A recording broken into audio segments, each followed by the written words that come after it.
4 महीने से मेरे घर वाले मेरे साथ यहाँ पे थे, धरने की वजह से उनकी डेथ हुई है। ये पूंजीपतियों की सरकार है। मुकेश अंबानी अडानी अगर कुछ उसका बच्चे का बाल बच्चा हो जाता है तो पूरा डॉक्टर और पूरा प्रशासन उनके घर के बाहर हो जाता है खड़ा। हमारा आम आदमी जो गुजरता है मरता है, उसको ना तो वैक्सीन मिलती है, ना उसको ऑक्सीजन मिलती है, ना दवाइयाँ मिलती है, ना बेड मिलते हैं। अपने कॉलेज में, उनका खुद का कॉलेज था, उसी में एक लड़की का रेप करा, उसकी जूतों से पिटाई हुई। उस एमएलए के पास, एमपी के पास जाके उसका केस दर्ज क्यों नहीं करते? मोदी साहब मरा तो वैसे भी पड़ा है, वो बाहर किसी को दिखता नहीं है। इसका ये नहीं पता कहाँ है कहाँ नहीं है। कभी ये डांटी बदा लेता है, कभी ये मुच्छे मुड़वा लेता है।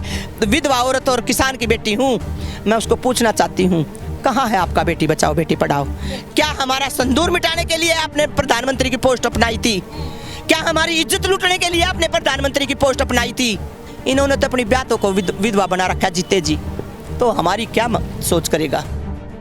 पूरे हिंदुस्तान का पैसा लगा जिस कोठी में ही रहता है, उस कोठी में मैं अपने बच्चों को ले जाकर रहूंगी और मना करके दिखाना, या मेरे बच्चों के लिए, मेरी विधवाओं के लिए, मेरे किसानों के लिए हक की लड़ाई जो लड़ रहे हैं उनको पास करेगा? नहीं तो मेरी जान की कुर्बानी इसकी कोठी के ऊपर जाएगी। तो किसान अपना ही प्रधानमंत्री चुनेंगे, अपने ही एमपी एमएलए बनाएंगे। जब तक मेरे शरीर में जान है, जहान है और खून का एक एक कतरा है, तब तक मैं किसानों के हक की लड़ाई लड़ती रहूंगी।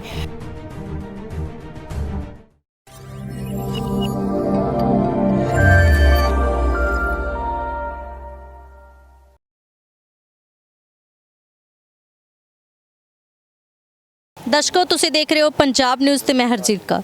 ਆਪ ਜੀ ਨੂੰ ਪਤਾ ਕਿ ਲਗਾਤਾਰ ਦਿੱਲੀ ਦੀਆਂ ਬਰੂਹਾਂ ਤੇ ਕਿਸਾਨੀ ਅੰਦੋਲਨ ਚੱਲ ਰਿਹਾ ਤੇ ਇਸ ਕਿਸਾਨੀ ਅੰਦੋਲਨ ਦੇ ਵਿੱਚ 400 ਤੋਂ ਵੱਧ ਕਿਸਾਨ ਆ ਜਿਹੜੇ ਉਹ ਸ਼ਹੀਦ ਵੀ ਹੋ ਚੁੱਕੇ ਨੇ।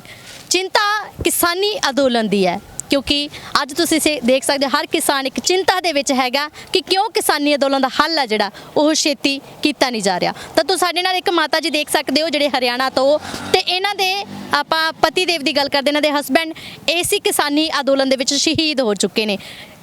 शहीद किद्दां होए तुहानूं दस दईए कि जिस तरह असीं कहा कि हर कोई किसान अंदोलन नूं लैके चिंता दे विच हैगा, तां इन्हां दे पति भी बहुत चिंता करदे सी किसानी अंदोलन दे, तां डिप्रेशन दे विच चले गए ते अटैक आया तां उन्हां दी डेथ हो चुकी है।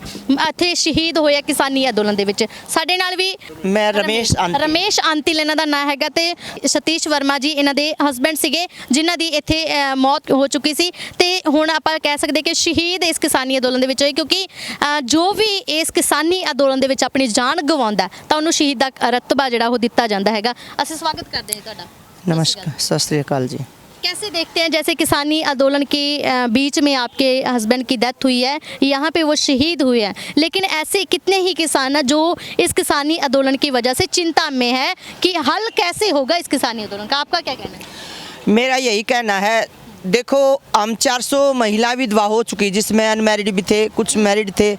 तो जो विधवा हो गई हैं किसानों के अपने हक के लिए लड़ाई लड़ते लड़ते 4 महीने से मेरे घर वाले मेरे साथ यहाँ पे थे और उनकी यहाँ धरने की वजह से उनकी डेथ हुई है कि चिंता व्यतीत करते थे कि महिलाओं पर लाठीचार्ज होती हैं, कभी किसानों पर लाठीचार्ज होती हैं। इस सरकार का रूप क्या है? क्या करना चाहती है? कितनी बहनों के हमारे मांग का संदूर लेके जाएगी? कब हमारी ये बात मानेगी? मैं ये कहती हूँ, पति हमारे शहीद हुए अपने हक की लड़ाई में, लेकिन मोदी साहब आपने हमारी विधवाओं का, जितनी भी धरने में शहीद विधवाएं हुई है, उनके सभी बच्चों को नौकरी और उनका जितना पढ़ाई का खर्चा होगा आपकी सरकार ने देना होगा। और जब तक मेरे शरीर में जान है, जहान है और खून का एक एक कतरा है, तब तक मैं किसानों के हक की लड़ाई लड़ती रहूंगी और यहाँ से अपना हक लेके ही जाऊंगी। ऐसे में जाने वाली नहीं हूँ।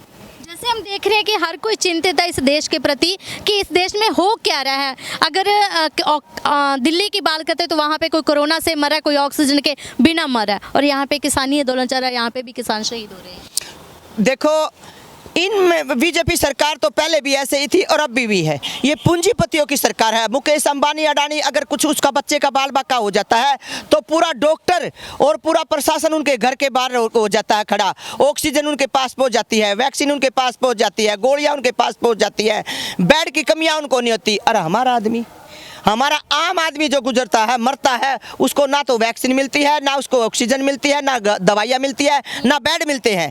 और उन्होंने वाराणसी में जब अब आज एक एमएलए के साथ हरकत हुई थी, एक हफ्ते की बात है, उसने अपने कॉलेज में, उनका खुद का कॉलेज था, उसी में एक लड़की का रेप कराया, उसकी जूतों से पिटाई हुई, पूरी पब्लिक ने देखा, वीडियो शेयर हुई। आज उस वाराणसी में उस एमएलए के पास, एमपी के पास जाके उसका केस दर्ज क्यों नहीं करते मोदी साहब? जहाँ कहते हैं बेटी बचाओ बेटी पढ़ाओ का नारा लगाते हैं, अरे बेटियों का इन्होंने विधवा करने का सीना ले चुका है।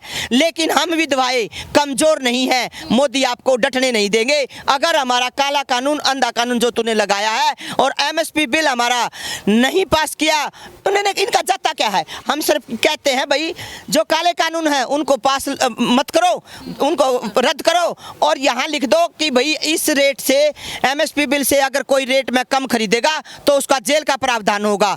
अगर ये लिखेंगे तो हम अपनी सेफ्टी मानते, ना हमारी सेफ्टी ना तो थी पहले ना अब है।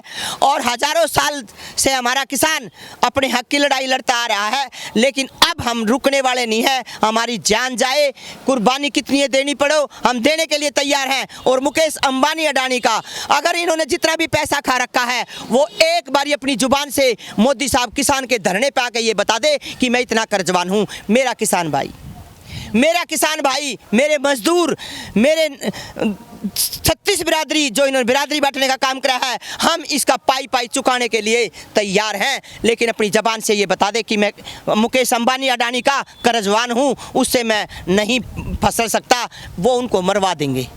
मरा तो वैसे भी पड़ा है, वो बाहर किसी को दिखता नहीं है। इसका ये नहीं पता कहाँ है कहाँ नहीं है। कभी ये दाढ़ी बदा लेता है, कभी ये मुच्छे मुड़वा लेता है, कभी ये करोड़ों के सूट पहन के जाता है। आज उस विधवा की, और एक विधवा औरत और किसान की बेटी हूँ, मैं उसको पूछना चाहती हूँ, कहाँ है आपका बेटी बचाओ बेटी पढ़ाओ? क्या हमारा संदूर मिटाने के लिए आपने प्रधानमंत्री की पोस्ट अपनाई थी? क्या हमारी इज्जत लूटने के लिए आपने प्रधानमंत्री की पोस्ट अपनाई थी? क्या लाखों विधवाएं बनाने का आपने ठेका लिया था? इन्होंने तो अपनी ब्यातों को विधवा बना रखा जीते जी। तो हमारी क्या सोच करेगा? जिसकी खरे बाजार अपनी औरत को इसने ठुकरा दिया, तो हम विधवाओं की तो इसको क्या पड़ी। लेकिन ऊपर वाला है, हिसाब लेगा और चुन चुन के लेगा। मैं नारी हूँ, नारी का सम्मान करना चाहिए, लेकिन इसने नारी का सम्मान नहीं किया है। जैसे आप, हम देख रहे हैं कि आपके पति भी यहाँ पे शहीद हो जाते, आप भी इस किसानी आंदोलन में आके दोबारा डटे हुए हैं, खड़े हुए हैं, लेकिन परिवार का खर्चा कैसे चलता है? कैसे आप अपनी आगे जिंदगी है जो व्यतीत करें? मेरे किसान भाई हैं, सहयोग कर रहे हैं और करते रहेंगे। आगे तो मोदी ने करना ही है, नहीं करेगा तो पूरे अपने बच्चों को लेकर इसके दरवाजे किसकी कोठी के ऊपर, जहाँ कोठी का हक ये ले रखा, जनता की कोठी बनाई हुई का पैसा है, वो अकेले मोदी का नहीं है, पूरे हिंदुस्तान का पैसा लगा है। जिस कोठी में ही रहता है उस कोठी में मैं अपने बच्चों को ले जाकर रहूंगी और मना करके दिखाना। या तो मेरी वहाँ से लाश उठेगी, या मेरे बच्चों के लिए, मेरी विधवाओं के लिए, मेरे किसानों के लिए हक की लड़ाई जो लड़ रहे हैं उनको पास करेगा। नहीं तो मेरी जान की कुर्बानी इसकी कोठी के ऊपर जाएगी। क्या लगता है कि क्यों इस किसानी आंदोलन का हल है जो नहीं किया जा रहा? लगातार 5 महीने हो चुके, 5 महीने से भी कुछ दिन ऊपर जा चुके हैं, अभी भी इस किसानी आंदोलन को कोई हल नहीं रहेगा। यहाँ तक कि अब जो ज़्यादा विवाद उठा हुआ वो ऑक्सीजन को लेकर, कोरोना को लेकर हो रहा है, लेकिन किसानी आंदोलन के प्रति कोई ध्यान ही नहीं दिया जा रहा। ऑक्सीजन को तो प्राइवेट बेचा जा रहा है, प्राइवेट गाड़ियां भेजी जा रही हैं, पकड़ी भी गई हैं। इन्होंने तो इस कोरोना की आड़ में इसने तो पहले भी पैसा कमाया था, अभी पैसा कमाना लग रहा है। लाखों लाशें जाने लग रही हैं, जलने लग रही हैं, उनको कहीं उनको रास्ता भी नहीं मिला। ये किसकी खबर ले रहे हैं? इसकी तो जान सिर्फ एक मुकेश अंबानी और अडानी की रोपनी पड़ी है और किसी की नहीं। एक जेपी नड्डा हुआ। आज हर एक कोई सवाल पूछ रहा है क्या कोरोना है या नहीं है? कोरोना है नहीं, ये तो एक आम वास्तविक, हर समय खून बदली के वास्तविक में, ये हवा के झोंके में ये थोड़ी बहुत तो आती रहती थी, पहले भी आती थी, अब भी आ रही है। ये तो पहले भी होता था, अब भी हो रहा है, ऐसी कोई बात नहीं है। कोरोना है नहीं, ये बनाया जा रहा है। लाशें जो दिखाई जा रही है उसके बारे में क्या कहेंगे?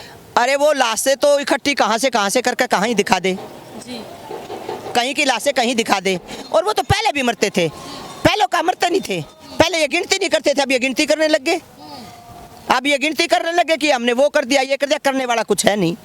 रमेश अंतर जी, हम पूछना चाहते हैं, आप भी किसानी आंदोलन में डटे हुए हैं, है ना? तो जो अभी तक इस आंदोलन में पहुंचे नहीं है, जैसे हम कह दिए कि बहुत लोग हैं अभी भी घरों में बैठे, आप अपने पति शहीद करवा के भी यहाँ पे बैठे, उनके लिए क्या मैसेज करना चाहिए? मैं तो यही मैसेज करना चाहती हूँ, तन जाए चाहे वतन जाए, लेकिन मेरा किसानों का हक ना जाए। जी। और मेरी तो बहन जी आप क्या पूछोगे, धरने के वजह से जो चंद लोग होते हैं, चंद लोग जो बिके होते हैं, जो पैसों में बोले जा रहे हैं, जो पैसे के मुताबिक यहाँ बांटे गए थे, वही चंद लोगों ने आज किसानों का वो कर रखा। लेकिन वो चंद लोग थे जो वो भी आज हमारे साथ है, छुप छुप के कहते हैं कि हम चेहरा नहीं दिखाना चाहते, लेकिन हम किसानों के साथ हैं। अभी हमारे मेरे को ध्यान नहीं आ रही कि एक हमारे इन्हीं के बीजेपी के जो गवर्नर थे, वो उन्होंने भी हमारा सहयोग दिया है, मेरे को नाम ध्यान नहीं आ रही, लेकिन उन्होंने भी हमारा किसानों का साथ दिया है। और उनकी पोल पट्टी खोलने लग रहे रोज़ की रोज़, वो फेसबुक पे, व्हाट्सएप पे सब इनकी पोल पट्टी जो भी है वो खोलने लग रहे हैं। बहुत बहुत धन्यवाद जी आपका। ज़्यादा से ज़्यादा कोई मैसेज? मैं तो यही चाहती हूँ, कोई कोरोना नहीं है, ज़्यादा से ज़्यादा मेरी महिलाएं ज़्यादा से ज़्यादा अपने हक की लड़ाई लड़ने के लिए सिंघू बॉर्डर पे आए, या कहीं भी जो जिनके आसपास में धरना लगता है वहाँ पे पहुँचे, और आने वाले समय में हमारी भूखमरी जो ना आए उसका हक लेने के लिए, अपनी हक की लड़ाई लड़ने के लिए एकत्र होके पूरा हरियाणा, पंजाब हरियाणा भाईचारा हमारा बना रहेगा। और जय हिंद, जय किसान। मैं शहीदों को प्रणाम करती हूँ, लेकिन मैं यहाँ से हटने वाली नहीं हूँ। पति का बदला तो भगवान लेगा, लेकिन किसानों के बदले में, और किसानों की अपनी जो मैं खुद की 1.5 किला मेरा ज़मीन है, अगर 1.5 किला ज़मीन में मेरा गेहूं हो रहा है, उससे मेरे बच्चे नहीं पढ़ सकते। लेकिन जब ये हमारा MSP बिल पास हो जाएगा और जो काले कानून ये अगर ले लेगा, तो मेरे बच्चों का पेट पालन पोषण मैं कर सकती हूँ। मेरे 4 बच्चे हैं, पढ़ाई में बहुत अव्वल है, लेकिन हर किसी ने पता है आज तक ना तो इन्होंने कुछ किया है ना करने वाले हैं। राजनीति लोग तो राजनीति की रोटियाँ सेकते हैं, लोगों को गुमराह करके अपनी बस एक बटन दबाने के लिए हमारे पास आते हैं। बाकी हमारे कोई मरे या जिए, कांग्रेस हो या बीजेपी हो या JJP हो या कोई चौटाला हो, कोई भी नहीं है किसान का, आज तक नहीं था, नहीं होगा। हम तो किसान अपना ही प्रधानमंत्री चुनेंगे, अपने ही MP MLA बनाएंगे। ਤੁਹਾਡਾ ਗੁਜ਼ਾਰਾ ਕਿੱਦਾਂ ਚੱਲਦਾ, ਕਿਸ ਤਰ੍ਹਾਂ ਹੁਣ ਤੁਸੀਂ ਪਰਿਵਾਰ ਨੂੰ ਪਾਲੋ? देखो, परिवार तो मेरे भाई किसानों के ऊपर है, और मैं तो बताना चाहती हूँ कि मेरे पंजाब वाले भाई साहब जहाँ भी मेरी आवाज़ सुनते हों, तो मेरे 4 बच्चे हैं और मेरे पढ़ाई में बहुत अव्वल हैं। जो मेरे बच्चों का पढ़ाई में सहयोग करेगा तो उनका भी परमात्मा भलाई करेगा। मेरा 1.5 किला ज़मीन है, मैं अपने बच्चों का इतना पेट पालन पोषण, पढ़ाई का खर्चा नहीं उठा सकती। अगर कोई आर्थिक सहायता करने के लिए आए तो मैं अपना नंबर नोट करा देती हूँ, 881 302 0302। जय हिंद, जय किसान नेता। बहुत बहुत धन्यवाद। सो दर्शकों, ਤੁਸੀਂ ਦੇਖਿਆ ਕਿ ਸੀ ਰਮੇਸ਼ ਅੰਤਿਲ ਜੀ, ਤੁਸੀਂ ਦੇਖੋ ਕਿ ਆਪਣਾ ਪਤੀ ਸ਼ਹੀਦ ਕਰਵਾ ਕੇ ਵੀ ਇਸ ਕਿਸਾਨੀ ਅੰਦੋਲਨ ਦੇ ਵਿੱਚ ਡਟੇ ਹੋਏ ਨੇ। ਤਾਂ ਉਹਨਾਂ ਦਾ ਕਹਿਣਾ ਹੈ ਕਿ ਜਦ ਤੱਕ ਸਵਾਸ ਨੇ ਇਸ ਕਿਸਾਨੀ ਅੰਦੋਲਨ ਦੀ ਜੰਗ ਜਾਰੀ ਰਹੂਗੀ। ਸੋ ਬਣੇ ਰਹੋ ਪੰਜਾਬ ਨਿਊਜ਼ ਦੇ ਨਾਲ। ਧੰਨਵਾਦ।